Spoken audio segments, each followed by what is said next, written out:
Ay ayos lang naman, na kayo ika nga may sarili kayong version ng lumay. Wag lang yung may sabaw at may gulay. Ay sasabihin yung luming Batangas. Ay tunay. Ay nakaw hindi ho yan ang lumi din sa amin. Ako'y napapasyal ho diyan kahapon sa parting Patagig na yan. Ako na isama ng aking pinsan. Ay kami kumain. Ang inorder ay lumay. Luming Batangas. Ay sabi ko ba, may luming Batangas din. May nakapaskil ay. Luming Batangas. Hindi ko nila nga na-vlog at ako'y lubot kahapon. Ay luming Batangas ay. Ay ako'y order. Ay may gulay. May ginaya na repulyaw. Ay naka. Tapos ay may itlog. Itlog na nila. Biniyak pa sa gitna. Kaya maganda. Ay ano'y supas ay. Oh wow. Ayos lang. Kayo ika nga meron kayong sariling version ng lumay. Kung paano nyo lutuin. Ay wag lang sasabihin yung luming Batangas iyan at tunay na sinisira ninyo ang aming imahe. Sinisira nyo ang isa sa pinagmamalaki dito sa amin sa Batangas, yung lumay.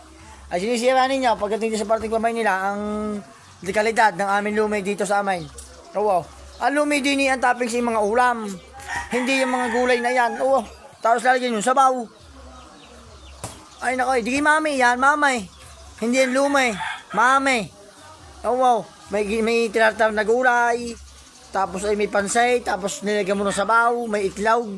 Ayan ay mamay, hindi yan lumay. Ang lumay din ay malapot-lapaut. Yung malapot-lapaut na may binanaw na itlog. Ngayon. Ay tapos ay may nakapasil din kayong guto, gutong Batangas. Ay ang inyong guto ay may kanan, may lugaw. Ay hindi gaya ng gutong Batangas din sa amin. Ang guto din ni ay talagang puro laman. Laman at ang mga laman luaw, buaw.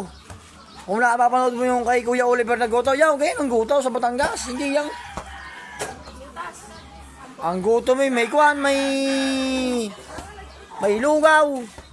Ayun, sarili yung bursin yan. Ay huwag nyo lang sasabihin yun ni gutong Batangas, luming Batangas at nasisira ang aming originality din sa amin sa Batangas, ang aming pinagmamalaki.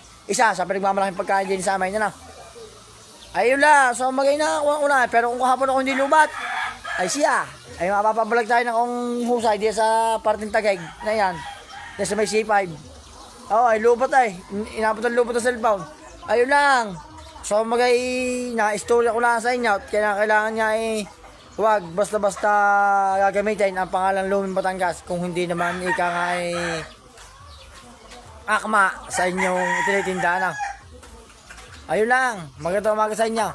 At siyempre masisira ang ating pangalan ng Batangas. Yan ang pinagmamalaki, isa sa pinagmamalaki dito sa Batangas.